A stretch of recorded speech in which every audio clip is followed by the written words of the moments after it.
sant leen gërëm leen yéen ñi safoo di teewlu seen xibaar info yegsi nañ ak beneenub xibaar jëm ci Mbodia Mbaye nag kenn dootu ko présenté fii ci réew mi gannaaw ba nga xamante ne nekkoon na ci site internet yi ak ab télévision bu ci mel ni 2S TV nekk ab conseillère en séduction maanaam naka la ñu mën a def ba mën a bégal suñu borom kër yi mbir moomu nag daal dinay tax ba mu génnoon nag yëkkati ay kàddoom ci xale yi nga xamante ne dañuy nekk ak ay mag mbir moomu nag daal dinay tax ba mu daal di jur coow digganteem ak kile di Fatou Laobé ndax Fatou Laobé nag dañ ko daal di invité ci ab plateau télévision muy àddu ci mbir moomule loolee nag daal dinay tax ba kile di Mbodia Mbaye nag daal di mer ba futt nag génn def ab vidéo di tontu kile di Fatou Laobé daal di yëkkati ay kaddu yoo xamante ne daal dinay doy waar daal di koy wax kile ci Fatou Laobé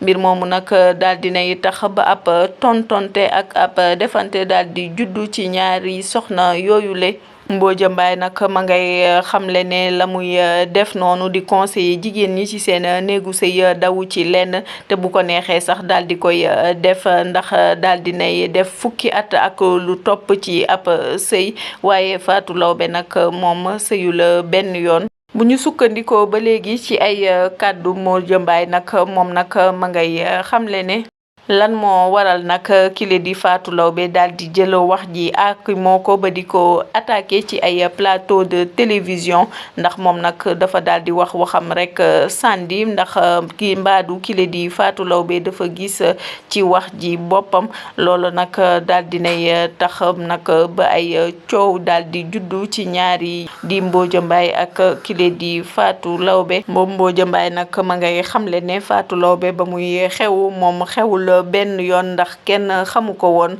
moo tax nag ñoom ñaar baruñoo daal di tontante bay yegg ci yenn kàddu yi ñi ngi ñaan nag yàlla wis ci ndox bu sedd ba ñoom ñaar nag ñu mën a juboowaat